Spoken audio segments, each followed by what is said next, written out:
नमस्कार दोस्तों, मैं आनंद प्रकाश एक बार फिर से आपका आपके अपने YouTube चैनल फिजिक्स टूल में हार्दिक अभिनंदन करता हूं, स्वागत करता हूं और आशा करता हूं कि हमारे द्वारा अपलोड किए गए वीडियो आपको लगातार समझ में आ रहे होंगे और आप उन्हें भली भांति देख भी रहे होंगे। और इसी आशा के साथ, इसी कामना के साथ मैं आज फिर एक नए वीडियो के साथ आपके सामने हाजिर हूँ और एक नए वीडियो के साथ अपने आगे बढ़ते हैं। तो कल जिन चीज़ों का आपने अध्ययन किया था वो आपको ध्यान में होंगी। कल अपने लास्ट टाइम के अंदर जिन चीज़ों का अध्ययन किया था उसमें कार्बन के अपर रूप और कार्बन किन किन अपर रूपों में पाया जाता है वो अध्ययन किया था। अपर रूप की परिभाषा और अपर रूपता किसे कहते हैं, इन चीज़ों का आपने अध्ययन किया था। तो मैं थोड़ा सा रिपीट कर देता हूँ कि किसी तत्व के दो या दो से अधिक रूप जो गुण धर्मों में एक दूसरे से भिन्न हो उसे अपर रूप कहते हैं और इसी गुण को अपर रूपता कहलाती है। इसी गुण को क्या कहते हैं, अपने अपर रूपता कहते हैं, या यही गुण अपर रूपता कहलाता है। ठीक है, तो अब देखो कार्बन दो भागों में डिवाइड होता है। एक तो क्रिस्टलीय अपरूप। क्रिस्टलीय अपरूप के तीन प्रकार थे, हीरा, ग्रेफाइट और फुलरिन। और एक था अक्रिस्टलीय अपरूप, उसमें कोल, कोक, कास्ट चारकोल, जंतु चारकोल, काजल और गैस कार्बन। तो आज अपने कार्बन के पहला जो रूप है क्रिस्टलीय अपरूप, उसका अपने अध्ययन करते हैं। आज किस चीज़ का अध्ययन करते हैं? पहला अपरूप जो है उसका अध्ययन करते हैं, क्रिस्टलीय अपरूप।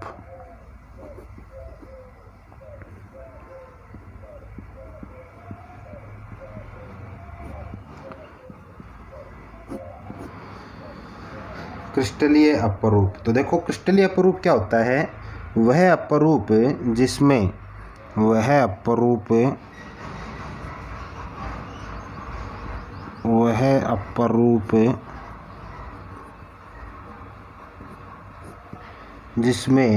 कार्बन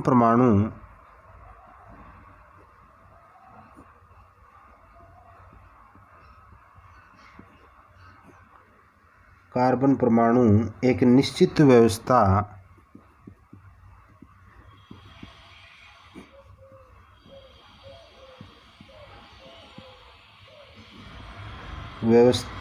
में व्यवस्थित रहे,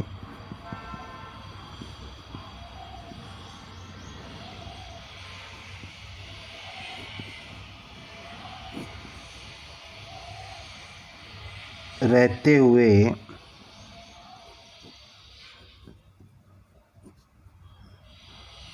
एक निश्चित ज्यामिति से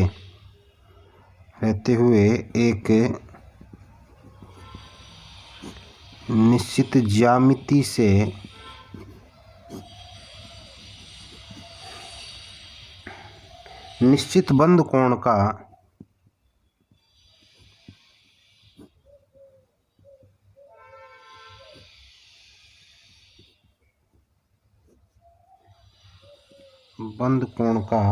निर्माण करते हैं।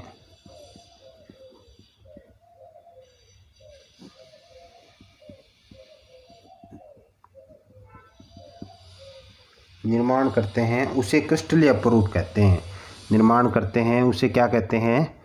क्रिस्टलीय अपरूप कहते हैं। उसे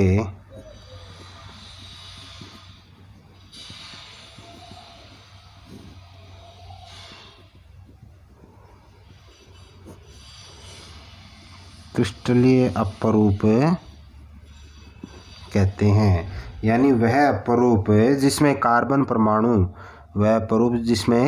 परमाणु एक निश्चित व्यवस्था में व्यवस्थित रहते हुए एक निश्चित ज्यामिति से निश्चित बंद कोण का निर्माण करते हैं, उसे क्रिस्टलीय अपरूप कहते हैं। उसे क्या कहते हैं? क्रिस्टलीय अपरूप कहते हैं। अब देखो कार्बन के क्रिस्टलीय अपरूप तीन प्रकार के होते हैं। कार्बन के क्रिस्टलीय अपरूप कितने प्रकार के होते हैं? तीन प्रकार के। ये पढ़ा भी था पीछे।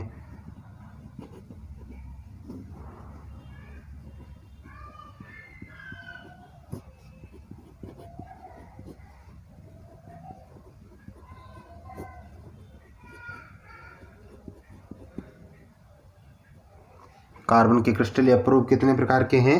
तीन प्रकार के। इसमें पहला है हीरा। पहला क्या है? हीरा। दूसरा है इसमें ग्रेफाइट और तीसरा है फुलरिन। तीसरा क्या है? फुलरिन। हीरा, ग्रेफाइट और फुलरिन, ये 3 अपरूप हैं जिसमें से आज अपने पहले का अध्ययन करेंगे जिसका नाम है हीरा। जिसका नाम क्या है? हीरा। बहुत ही महत्वपूर्ण, बड़ा ही मोस्ट इम्पोर्टेंट टॉपिक है। बहुत बार एग्ज़ाम में पूछा जाता है और इसका डायग्राम भी पूछा जाता है और इसका वर्णन भी आता है, और भी बड़े छोटे प्रश्न इस पर बनते हैं। हीरा। हीरा दोस्तों, आपने लगभग हीरा देखा होगा। हीरा किस प्रकार की संरचना बनाता है, कैसा व्यवहार करता है, कैसे रिएक्ट करता है, देखा नहीं होगा तो नाम ज़रूर सुना होगा आपने कि हीरा क्या चीज़ होती है, कैसे कैसे हीरा कहाँ कहाँ काम आता है, ये भी आपने सुना होगा। तो देखो, सबसे पहले तो यानी अपने इसमें हीरे में क्या क्या चीज़ें होती हैं, क्या क्या विशेषता पाई जाती है, वो मैं बता देता हूँ। हीरे की संरचना आपको बना करके याद करनी पड़ेगी। हीरे की संरचना किस प्रकार से होती है वो आपको बना करके याद करनी पड़ेगी, हीरे की संरचना। तो मैं थोड़ा सा डायग्राम यहाँ दर्शा देता हूँ। तो देखिए दोस्तों, मैंने आपके सामने कुछ जो इसकी संरचना मैंने आपके सामने स्क्रीन पे अंकित की है। इस प्रकार की संरचना होती है। ये दूरी 154 pm होती है, 154 pm होती है ये दूरी, और ये विशेष प्रकार के मान है इसमें जो ये पढ़ी जाती है।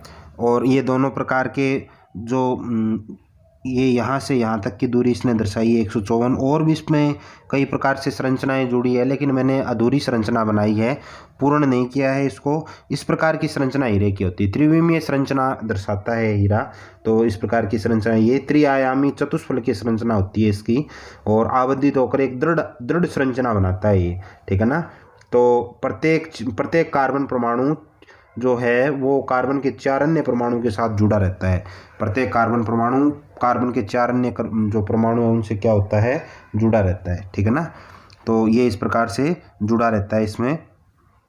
तो अब देखो, अब अपने इसमें बाकी इसका डायग्राम आप पूरा कंप्लीटली देख लेना, तैयार कर लेना, लेकिन ये एक बार शॉर्ट मैंने आपको बता दिया। जैसे मैंने आपको बताया, अपने शॉर्टली पढ़ रहे हैं, आपको समझ में आ जाए इस प्रकार से एक बार। तो पहला जो पॉइंट है वो क्या कहता है हीरे के बारे में? पहला पॉइंट कहता है कि हीरे में कार्बन का प्रत्येक कार्बन परमाणु इसमें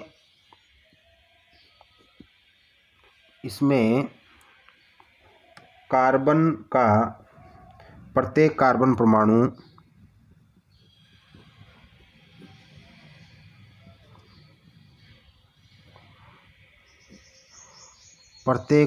परमाणु चार अन्य परमाणु से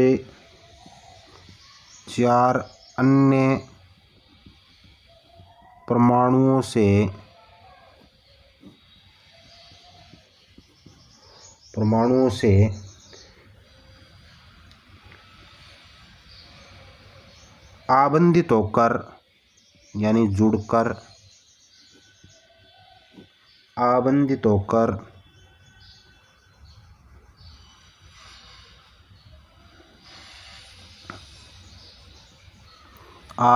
होकर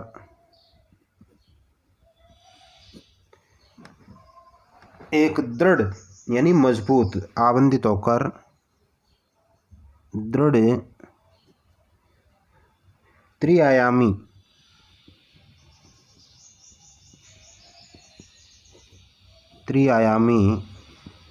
चतुष्फलकीय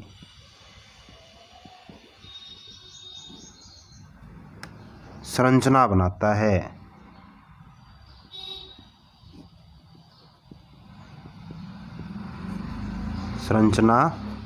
है। एक तो ये इम्पोर्टेंट बात होगी कि ये त्रिआयामी चतुष्फलकीय संरचना का निर्माण करता है, जो मजबूत होती है, दृढ़ होती है। जैसे कि वो कैसी होती है? मजबूत होती है। और दूसरी बात, ये कार्बन का अति शुद्ध रूप है। दूसरा पॉइंट क्या है? यह कार्बन का अति शुद्ध रूप है। कार्बन का अति शुद्ध रूप है। ये हीरा नाम लिखा है, ये चित्र के लिए है, ये इस डायग्राम को व्यक्त कर रहा है, ठीक है ना। ये कार्बन का कैसा रूप है, अति शुद्ध रूप है। तीसरा, वैसे सारे पॉइंट इंपॉर्टेंट है, इसका तीसरा पॉइंट क्या कहता है कि इसमें कार्बन कार्बन के बीच में, इसमें कार्बन कार्बन, CC का मतलब है कार्बन कार्बन के बीच में बंद दूरी, कार्बन कार्बन के बीच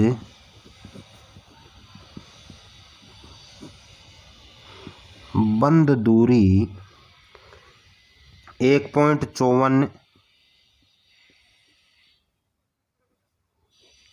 A, और इस पर ये जो मैंने जीरो सा लगाया है, डिग्री का जो निशान लगाया है, ये कहलाता है दोस्तों आर्मस्ट्रांग। ये आर्मस्ट्रांग कहलाता है, एक बार पहले भी मैंने आपको बताया था। और एक आर्मस्ट्रांग में 10⁻⁻10 मीटर होते हैं। एक आर्मस्ट्रांग में कितने होते हैं, 10⁻⁻10 मीटर। ये आर्मस्ट्रांग कहलाता है। 1.54 आर्मस्ट्रांग ये इसके मध्य बंद दूरी होती है, 1.54 आर्मस्ट्रांग होती है। इम्पोर्टेंट पॉइंट चल रहे हैं सारे। ये प्रश्न आता है बहुत बार, ये बोर्ड एग्जाम में प्रश्न आता है कि इसकी बंद दूरी ये इतनी होती है, ठीक है ना। कार्बन का अति शुद्ध रूप है, ये इंपॉर्टेंट है, तीसरा पॉइंट, ठीक है ना। इसका चित्र भी आता है, डायग्राम आप ध्यान रखना। हीरे का वर्णन आता है, बहुत बार बोर्ड एग्जाम में क्वेश्चन किया जाता है। तो चित्र आपको विशेष रूप से तैयार करना होगा और ये पॉइंट आपको याद करने पड़ेंगे। फिर देखो अगले पॉइंट भी बहुत अच्छे पॉइंट है। चौथा पॉइंट है कि ये विद्युत का कुचालक होता है। यह विद्युत का कुचालक है। विद्युत का कुचालक है क्योंकि कार्बन का कारण क्या है इसमें, क्योंकि कार्बन की चारों संयोजकताएं 4 अन्य कार्बन परमाणु से जुड़ी होती है। चारों संयोजकताएं 4 अन्य कार्बन परमाणु से जुड़ी होती है, अतः इनमें कोई मुक्त इलेक्ट्रॉन नहीं पाया जाता। ठीक है ना, ये विशेष कारण है, ठीक है ना। कार्बन की जो चारों संयोजकता है वो 4 अन्य कार्बन परमाणु से जुड़ी होती है, अतः इनमें मुक्त इलेक्ट्रॉन नहीं पाया जाता। विद्युत का कुचालक है क्योंकि इनमें मुक्त इलेक्ट्रॉन, ये शॉर्ट में लिख रहा हूँ मैं, मुक्त इलेक्ट्रॉन नहीं पाया जाता। मुक्त इलेक्ट्रॉन नहीं पाया जाता।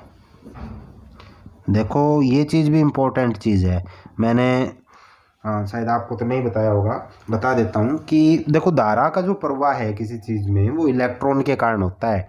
धारा जो करंट बहता है वो इलेक्ट्रॉन के कारण होता है, इलेक्ट्रॉन के कारण करंट फ्लो होता है। तो यदि इलेक्ट्रॉन गति नहीं करेंगे तो करंट नहीं बहेगा, और करंट नहीं बहेगा इसका मतलब वो कुचालक है। जिसमें करंट ना आए वो कुचालक होता है, ठीक है ना। तो विद्युत का कुचालक है क्योंकि इसमें मुक्त इलेक्ट्रॉन नहीं पाया जाता।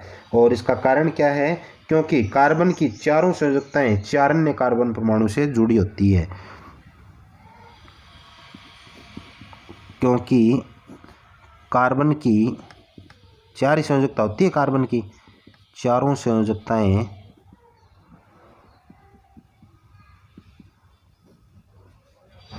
4 अन्य कार्बन परमाणुओं से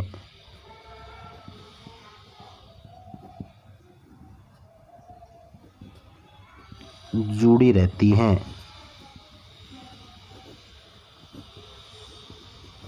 ठीक है ना। चारों संयोजकताएं 4 अन्य कार्बन परमाणुओं से जुड़ी रहती हैं, ये विशेष बात है इसमें। चारों संयोजकताएं 4 अन्य कार्बन परमाणुओं से जुड़ी रहती है, ठीक है। अब देखो इस चौथे पॉइंट पर, ये चौथा पॉइंट भी इम्पोर्टेंट है, प्रश्न बनता है इस पर।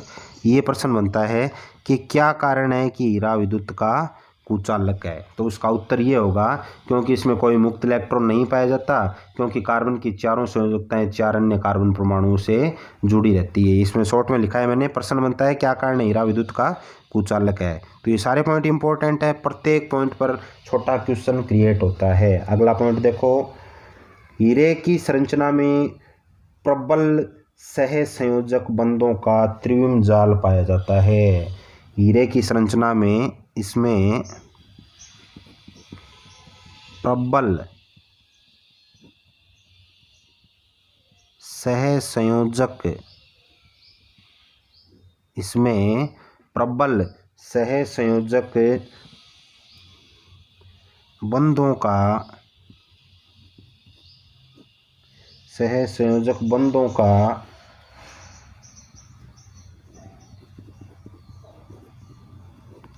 त्रिविम जाल होता है।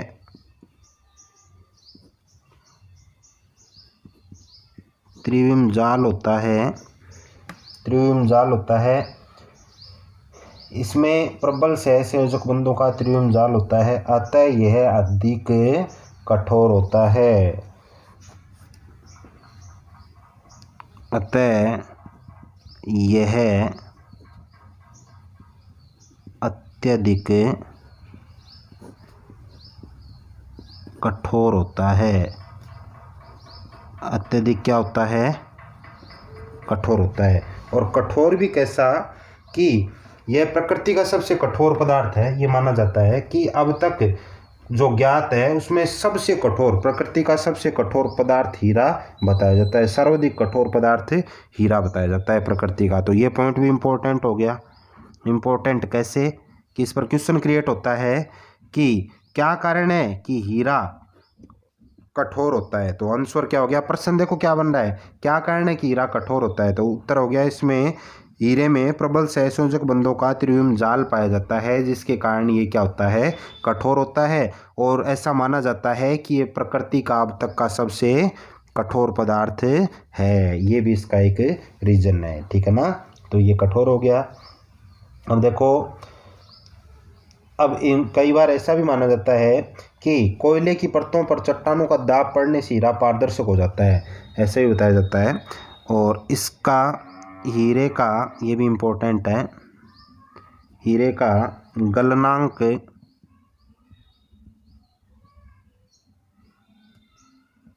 हीरे का गलनांक 3843 केल्विन के का अर्थ है केल्विन होता है।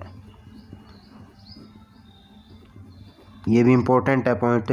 हीरे का गलनांक कितना होता है? 3843 केल्विन, 3843 केल्विन होता है। तो ये भी इम्पोर्टेंट हो गया पॉइंट। लगभग पॉइंट इम्पोर्टेंट है, ठीक है ना। अगला पॉइंट देखो, 7वां पॉइंट। 7वां क्या है कि कोयले की परतों पर चट्टानों का दाब पड़ने से हीरा पारदर्शक हो जाता है। कोयले की परतों पर चट्टानों का दाब पड़ने से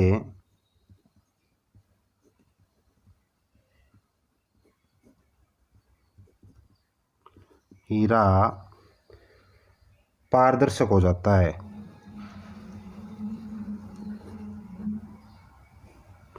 हीरा पारदर्शक हो जाता है। हीरा क्या हो जाता है? पारदर्शक हो जाता है। अब ये जैसे हीरा पारदर्शक कैसे हो जाता है कि कोयले की परतों पर, कोयले जो पाए जाते हैं ना, उनकी परतों पर चट्टान जो होते हैं, जो पत्थर होते हैं, उनका दाब पड़ेगा तो उससे हीरा बताया जाता है कि पारदर्शक हो जाता है। उसमें पारदर्शक वो होता है जिसमें आर पार देख सकते हैं, ठीक है ना। और ये हो गया इसका पॉइंट एक। अब देखो इसका लास्ट पॉइंट देखो। लास्ट पॉइंट क्या है? लास्ट पॉइंट है कि शुद्ध कार्बन को शुद्ध कार्बन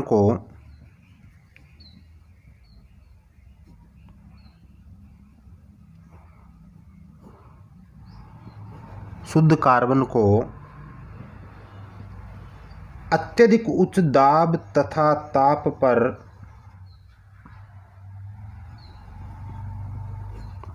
अत्यधिक यानी अधिक उच्च दाब व ताप पर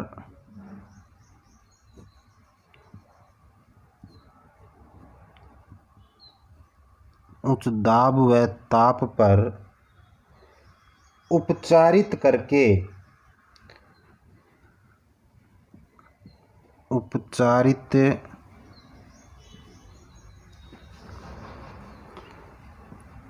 करके हीरे का संश्लेषित किया जाता है। उपचारित करके हीरे का क्या किया जाता है? संश्लेषित किया जाता है।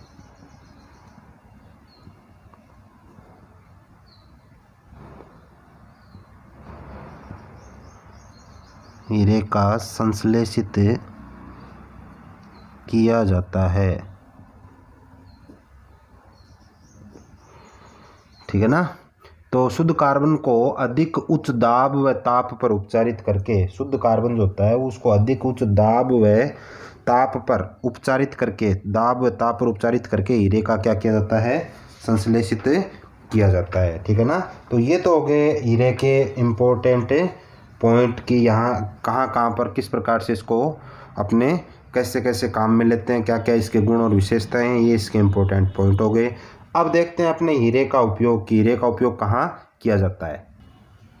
तो हीरे के उपयोग देखते हैं कहाँ पर किया जाता है।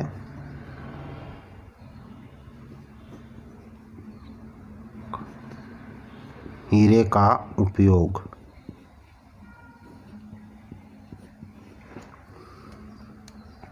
ठीक है, ये भी इम्पोर्टेंट है, इस पर भी प्रश्न आ जाते हैं कि हीरे का उपयोग कहाँ किया जाता है। तो हीरे का उपयोग देखो, सबसे पहला जो उपयोग है इसका वो क्या है कि कांच को काटने में कटर के रूप में, कांच को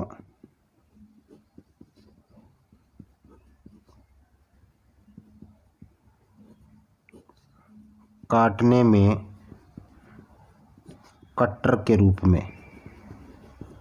देखो जहाँ पर ये ग्लास वाली दुकानें होती हैं, अपने घर का निर्माण करते हैं, बड़ी बड़ी बिल्डिंगें बनाते हैं, तो वहाँ जो शीशे लगते हैं, ग्लासेस जो लगते हैं, उनको हीरे की सहायता से काटा जाता है। एक पेंसिल के साइज़ का जो आप ये नोक देख रहे हो डॉट की, इस प्रकार की एक नोक आती है। तो जैसे स्केल रख करके ऐसे लाइन निकालते हैं एक दो बार, थोड़ा सा भिगो करके, वो एक केमिकल आता है, फिर ऐसे ऐसे चोट की जाती है तो कांच दो जगह टूट जाता है। तो उस कट्टर में इसका प्रयोग होता है। ठीक है ना।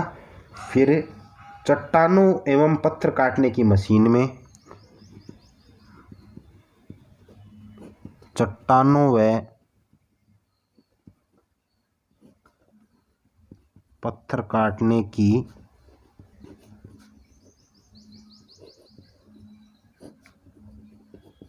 मशीन में होता है हीरे का प्रयोग। ठीक है। फोनोग्राम की सुई बनाने में होता है,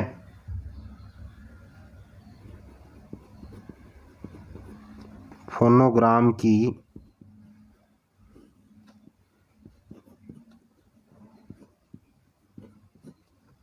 सुई बनाने में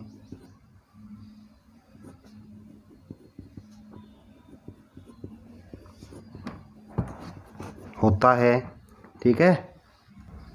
फोनोग्राम की सुई बनाने में होता है। और एक उपयोग और इसका क्या है, कई रत्न व आभूषण